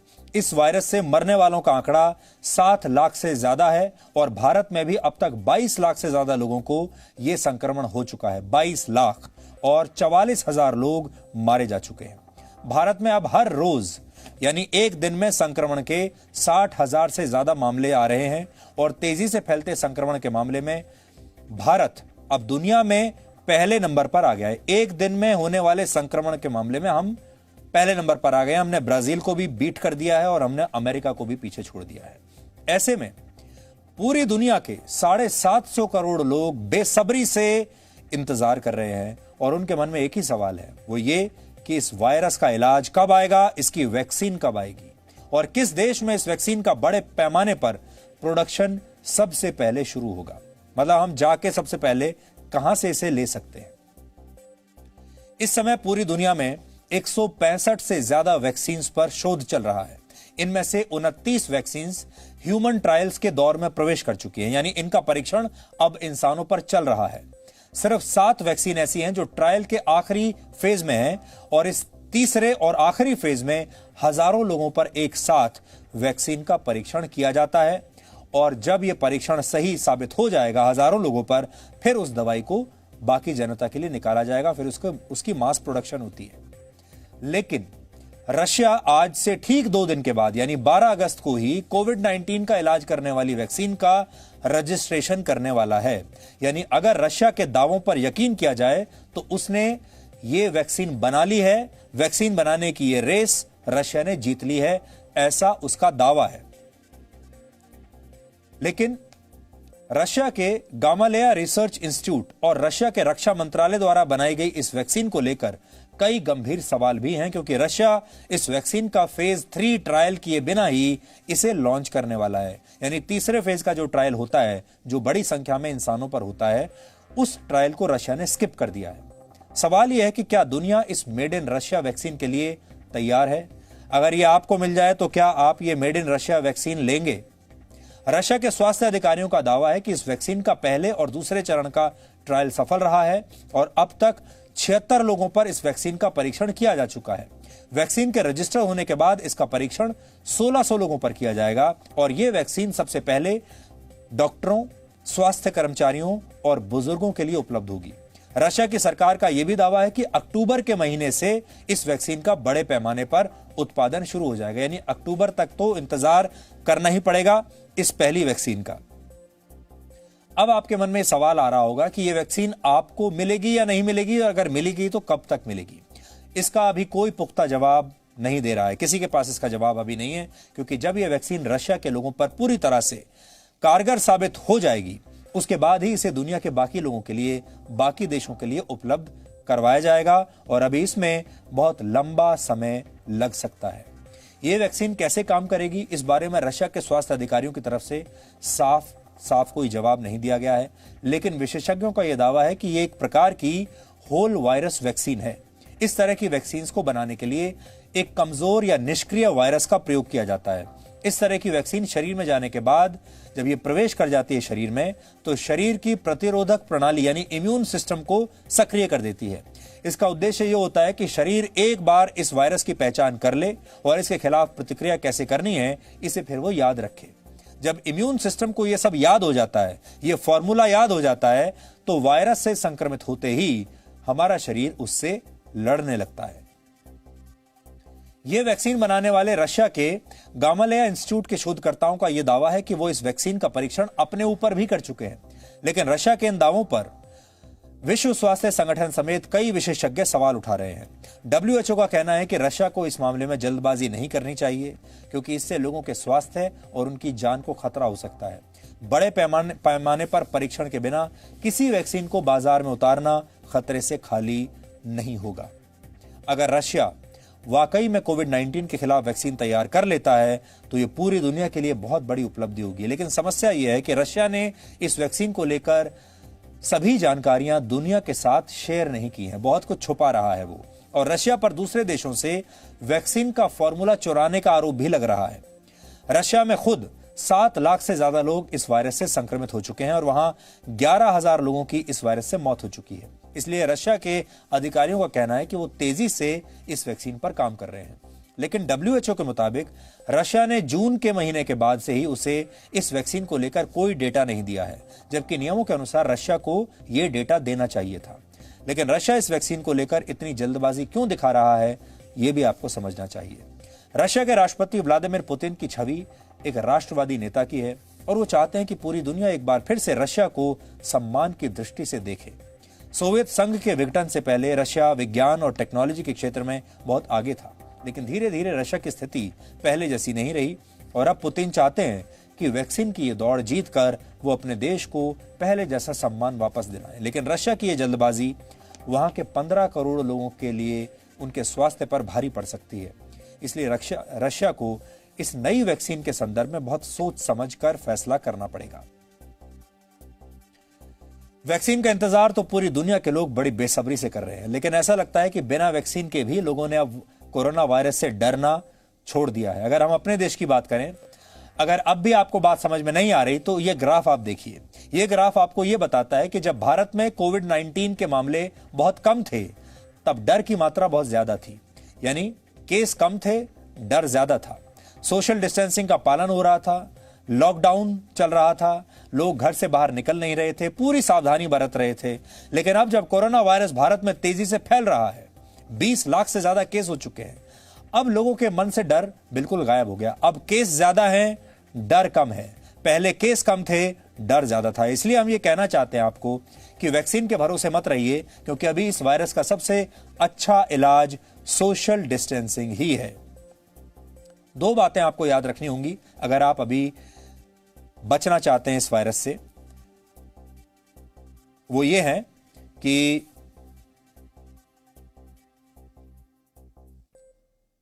एक, आपको अपने चेहरे पर मास्क हर वक्त लगाकर रखना पड़ेगा और दूसरा, सोशल डिस्टेंसिंग का पालन आपको करना पड़ेगा। अगर आप ये 2 चीजें करते रहेंगे तो आप लंबे समय तक इस वायरस से डिस्टेंस बनाकर रख पाएंगे। कुछ दिन पहले हमने डीएनए में आपको सोशल मीडिया पर फेक फॉलोअर्स और फेक व्यूज का घोटाला करने वाले गिरोह के बारे में बताया था। आजकल आपने देखा होगा, बड़े बड़े सेलिब्रिटीज, कलाकार आपके पास आते हैं, अखबारों में बयान देते हैं और कहते हैं कि मेरे इतने फॉलोअर्स हैं। और सोशल मीडिया पर फॉलोअर्स को लोकप्रियता का पैमाना माना जाता है। अगर किसी नए गायक का या किसी स्टार का नया वीडियो आता है तो वो उसके व्यूज के बारे में बताते हैं कि 24 घंटे में इतने करोड़ लोगों ने इसे देख लिया, जिससे यह पता चलता है कि उनका गाना या उनके फिल्म का जो प्रोमो है वो सुपरहिट हुआ है और लोकप्रियता के ये नए पैमाने बनते जा रहे हैं। लेकिन पहले आपको ये लगता होगा कि आपके कितने फॉलोअर्स हैं सोशल मीडिया पर, वो ऑर्गेनिक होता है, यानी वो जो डेटा होता है वो सही होता है। और लोगों ने किसी वीडियो को सोशल मीडिया पर कितनी बार देखा, ये डेटा भी सही होता है। जैसे टीवी के बारे में कहते हैं कि टीवी में आप मान लीजिए जी न्यूज को या डीएनए को कितने लोग देखते हैं, इसका कोई सही डेटा किसी के पास नहीं है। जो आप टीआरपी समझते हैं, टीआरपी एक सैंपलिंग के आधार पर इकट्ठा की जाती है, उसका डेटा एक सैंपल के आधार पर होता है, सब लोग उसमें शामिल नहीं होते।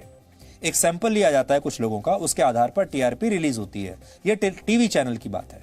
लेकिन सोशल मीडिया पर या मान लीजिए YouTube पर आपके वीडियो को कितने लोगों ने देखा है, यह सही डेटा आपको पता चल सकता है। एक एक व्यू के बारे में आपको पता चल जाएगा कि 1 घंटे पहले कितने लोगों ने देखा था और अब इस घंटे कितने लोगों ने देखा है। और इसके तहत बड़े बड़े प्रभावशाली लोगों को पैसों के बदले सोशल मीडिया पर नकली फॉलोअर्स और लाइक्स आजकल बेचे जा रहे हैं। फॉलोअर्स भी पैसे से मिल रहे हैं, लाइक्स भी पैसे देकर मिल रहे हैं और व्यूज भी पैसा देकर आप खरीद सकते हैं। और ये पूरा एक घोटाला चल रहा है आजकल। इस घोटाले की जांच हो रही है और इसमें जो नया नाम सामने आया है इस घोटाले में, वो एक मशहूर रैपर का, एक मशहूर गायक का नाम सामने आया है और उसका नाम है बादशाह। नाम तो आपने सुना ही होगा।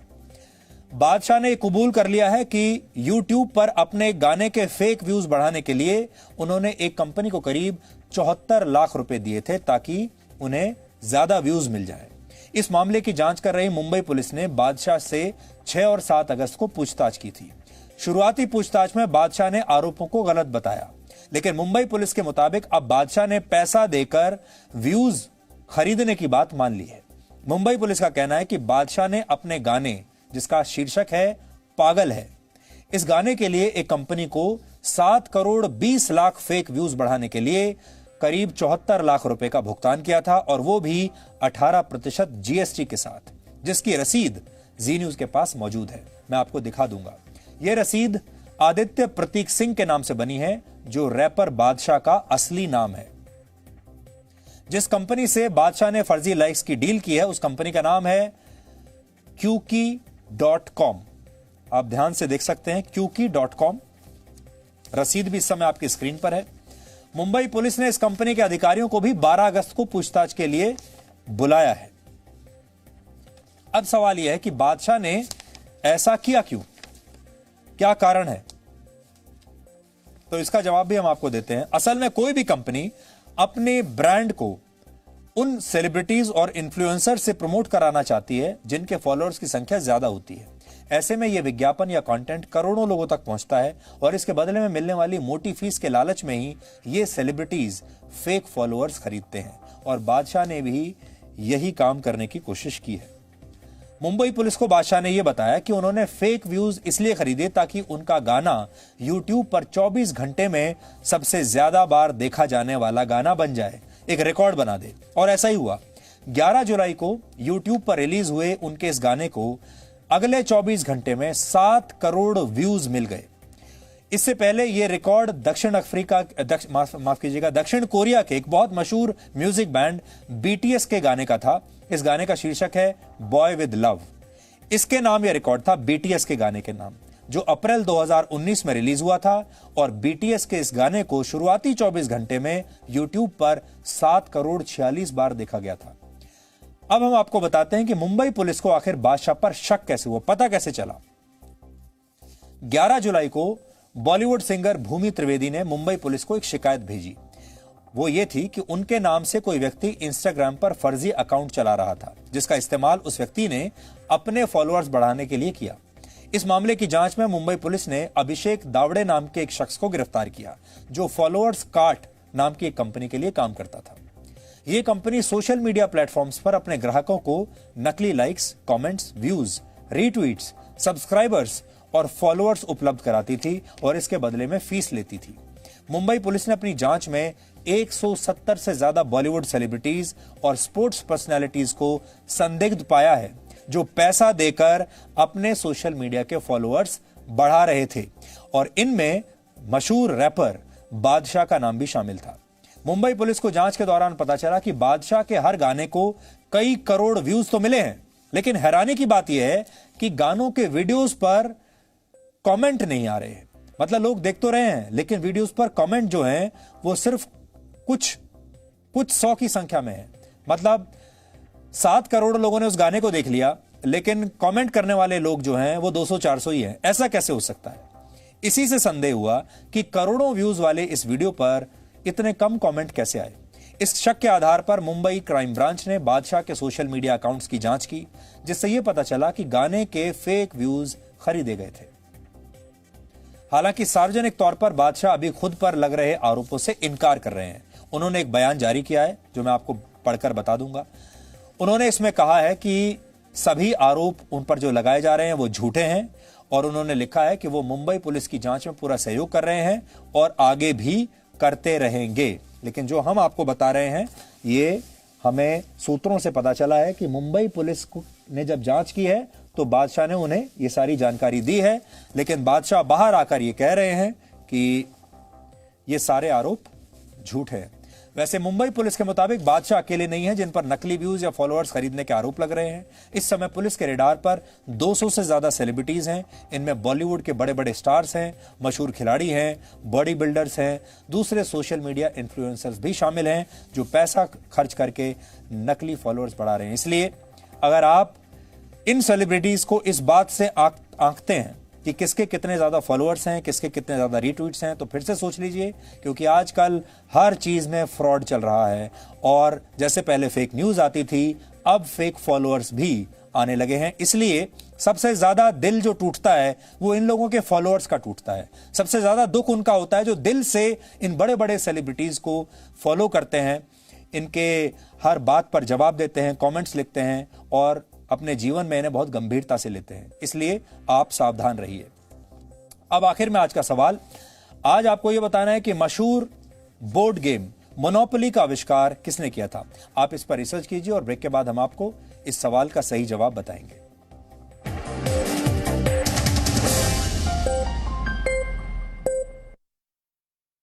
को क्या चाहिए पहले से तैयार करती, सब कुछ व्यवस्थित सुचारू रूप से चलता है, उसकी लाइफ भी अच्छी, सारे परिवार की लाइफ अच्छी।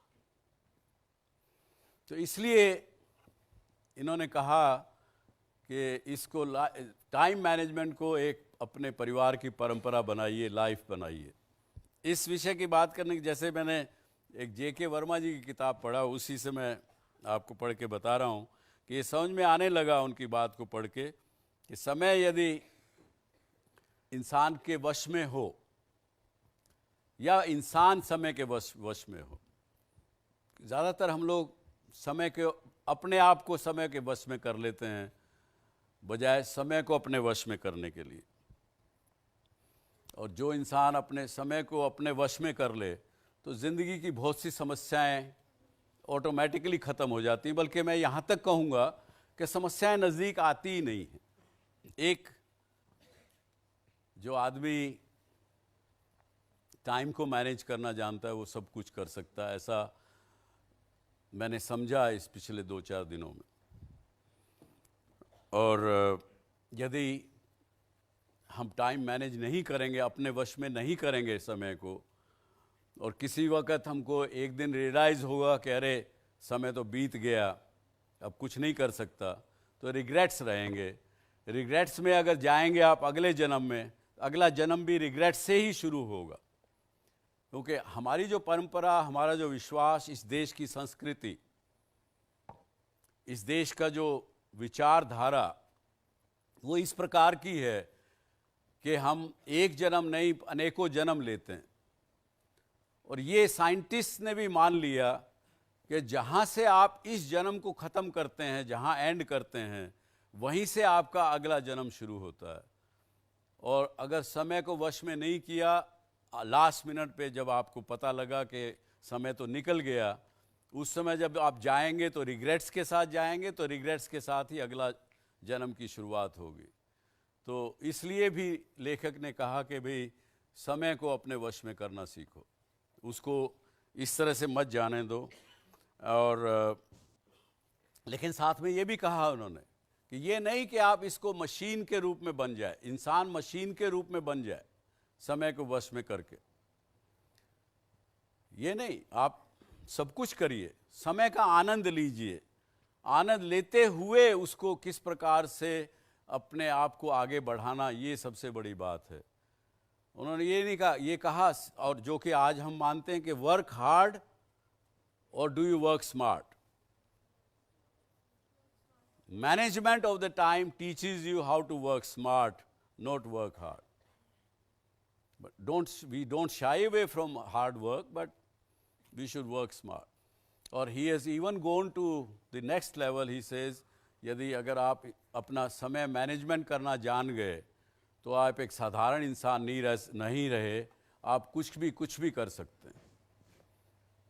आप एक एक्स्ट्रा ऑर्डिनरी इंसान बन सकते हैं, आप कुछ भी इसमें कर सकते हैं, ऐसा उनका मानना है। No signal, no worry. Presenting Z News app with live TV, latest updates and expert opinion. Available on Google Play and App Store. Download it now.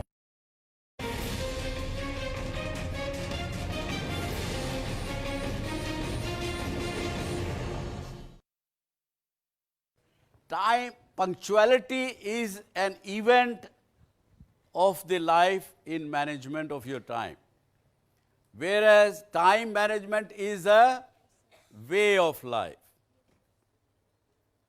Is a way of life, and punctuality is not a way of life. It could be an compulsion for you to be punctual, and you could be punctual on few meetings, very important meetings. प्रधानमंत्री से मिलने जाना तो I have to be punctual. लेकिन मैंने यदि अपने subordinate को बुला रखा है ऑफिस में, तो मैं अंदर बैठे हुए खाना खा रहा हूं, कोई बात नहीं, वेट कर सकता। क्यों ऐसा होता है कि नहीं? एक छोटी सी बात उदाहरण से समझें। किसी के परिवार में मानिए 6 लोग हैं, हस्बैंड वाइफ, आपकी मदर है, आपके फादर हैं, 4 आप भाई बहन हो, अलग अलग उम्र के हैं, अलग अलग इंटरेस्ट रखते हैं, अलग अलग समय पे आपको फादर को आपके को किसी समय जाना होता है, आपको पढ़ाई के लिए किसी समय जाना होता है, आपके बड़ी बहन को अलग समय जाना होता है, छोटी बहन को कहीं जाना होता है, लेकिन टाइम मैनेजमेंट नहीं है उस परिवार में। तो रिजल्ट क्या रहता है? बेचारी घर की जो माँ है बुरी तरह से पिसती है, उसको पता नहीं रहता कब किसको क्या चाहिए, किसी को सुबह नाश्ते में ये चाहिए, किसी को वो चाहिए, किसी को दोपहर को 12 बजे चाहिए, किसी को 3 बजे चाहिए, किसी को कुछ समय चाहिए, वो भी पता नहीं है। बेटा आता है खेल के, माँ भूख बड़ी जोर से लगी है, दो ना कुछ खाने के लिए,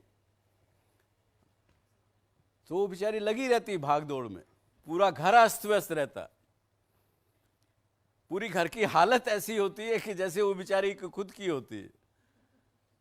और इमेजिन करिए यदि एक परिवार में परंपरा है समय को मैनेज करने की, टाइम मैनेजमेंट करने की, तो गृहिणी को पता है कि किस वक्त मेरे पति को क्या चाहिए, बेटे को क्या चाहिए, बेटी को क्या चाहिए, पहले से तैयार करती, सब कुछ व्यवस्थित सुचारू रूप से चलता है, उसकी लाइफ भी अच्छी, सारे परिवार की लाइफ अच्छी। तो इसलिए इन्होंने कहा कि इसको टाइम मैनेजमेंट को एक अपने परिवार की परंपरा बनाइए, लाइफ बनाइए।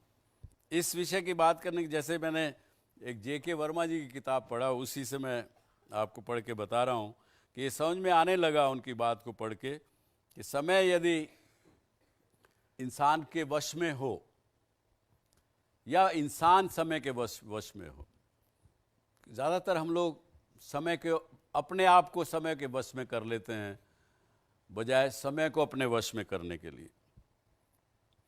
और जो इंसान अपने समय को अपने वश में कर ले तो ज़िंदगी की बहुत सी समस्याएं ऑटोमेटिकली ख़त्म हो जाती हैं, बल्कि मैं यहाँ तक कहूँगा कि समस्याएं नज़दीक आती ही नहीं हैं।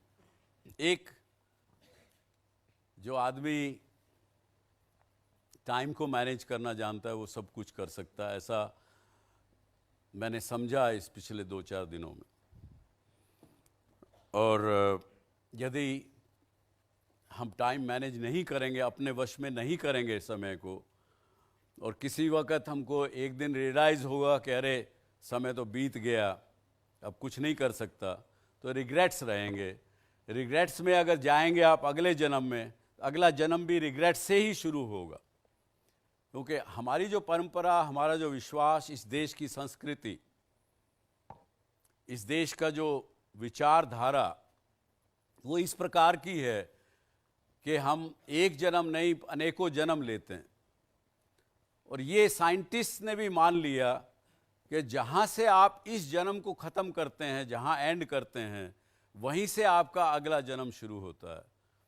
और अगर समय को वश में नहीं किया, लास्ट मिनट पे जब आपको पता लगा कि समय तो निकल गया, उस समय जब आप जाएंगे तो रिग्रेट्स के साथ जाएंगे, तो रिग्रेट्स के साथ ही अगला जन्म की शुरुआत होगी। तो इसलिए भी लेखक ने कहा कि भाई समय को अपने वश में करना सीखो, उसको इस तरह से मत जाने दो। और लेकिन साथ में ये भी कहा उन्होंने कि ये नहीं कि आप इसको मशीन के रूप में बन जाए, इंसान मशीन के रूप में बन जाए समय को वश में करके। ये नहीं, आप सब कुछ करिए, समय का आनंद लीजिए, आनंद लेते हुए उसको किस प्रकार से अपने आप को आगे बढ़ाना, ये सबसे बड़ी बात है। उन्होंने ये नहीं कहा, ये कहा, और जो कि आज हम मानते हैं कि वर्क हार्ड और do you work smart. Management of the time teaches you how to work smart, not work hard. But we don't shy away from hard work, but we should work smart. और he has even gone to the next level. He says, यदि अगर आप अपना समय management करना जान गए तो आप एक साधारण इंसान नहीं रहे, आप कुछ भी कर सकते हैं। आप एक एक्स्ट्रा ऑर्डिनरी इंसान बन सकते हैं, आप कुछ भी इसमें कर सकते हैं, ऐसा उनका मानना है। No signal, no worry. Presenting Z News app with live TV, latest updates and expert opinion. Available on Google Play and App Store. Download it now.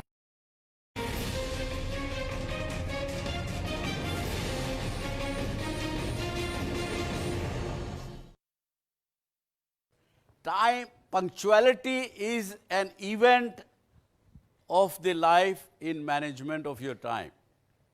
Whereas time management is a way of life. Is a way of life. And punctuality is not a way of life. It could be a compulsion for you to be punctual.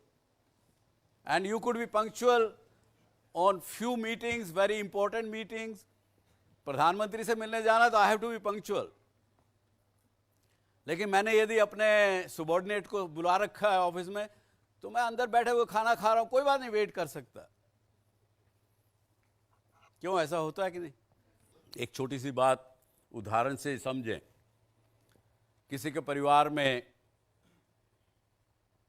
मान लीजिए 6 लोग हैं, husband wife, आपकी mother है, आपके father हैं, 4 आप भाई बहन हो, अलग अलग उम्र के हैं, अलग अलग इंटरेस्ट रखते हैं, अलग अलग समय पे आपको फादर